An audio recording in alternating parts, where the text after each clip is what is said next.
Assalamualaikum warahmatullahi wabarakatuh.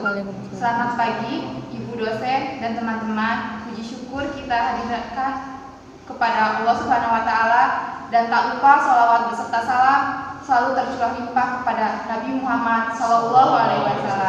Pada hari ini kami akan mempresentasikan materi yang berjudul Konsep dan Lingkup Landasan Pendidikan Mata Kuliah Psikologi Pendidikan Dasar. Dosen pengampu Bu Citra Karisma Islami MPD. Kami dari kelompok 2 terdiri dari saya, Sabil Hartanti selaku moderator, dan Aris Gani dan Najib Fauji sebagai pemateri. Adapun susunan acara sebagai berikut: 1. Pembukaan, 2. Pemaparan materi, 3. Sesi tanya jawab, dan terakhir penutup. Untuk mengefektifkan waktu, mari kita buka acara ini dengan membacakan basmalah. Bismillahirrahmanirrahim. Selanjutnya saya persilahkan untuk pemateri. Terima kasih kepada moderator yang telah memberikan waktunya. Di sini saya akan memaparkan materi mengenai pengertian pendidikan menurut para ahli Profesor Haji Mahmud Yunus dan Martinus. Menurut Profesor Haji Mahmud Yunus dan Martinus, mengatakan pendidikan adalah suatu usaha yang dengan sengaja dipilih untuk mempengaruhi dan membantu anak yang bertujuan meningkatkan ilmu pengetahuan jasmani dan akhlak sehingga secara perlahan mengantarkan anak pada tujuan dan cita-citanya yang paling tinggi.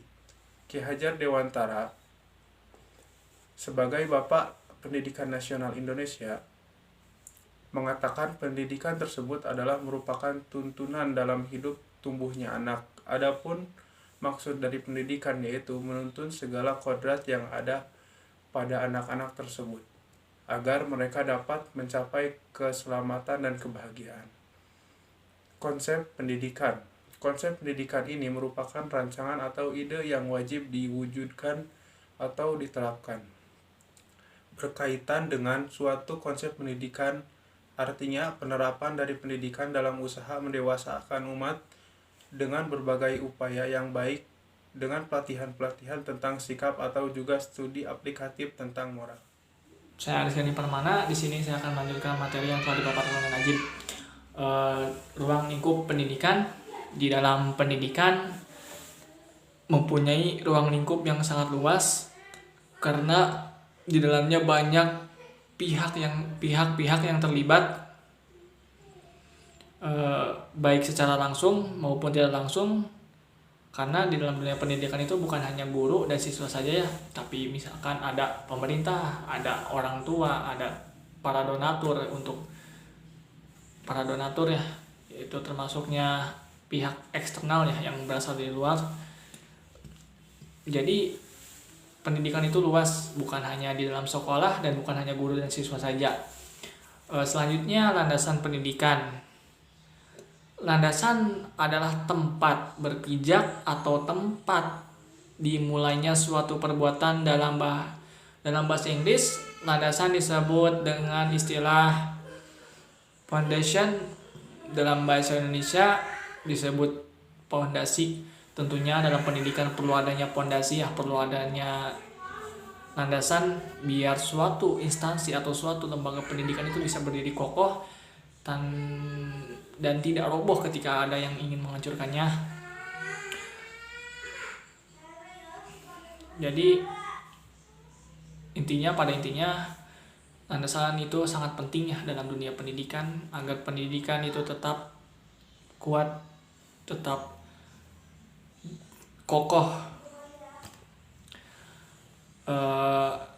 Kalau pendidikan tanpa landasan ya tidak akan pernah berdiri, maksudnya tidak akan pernah berkembang.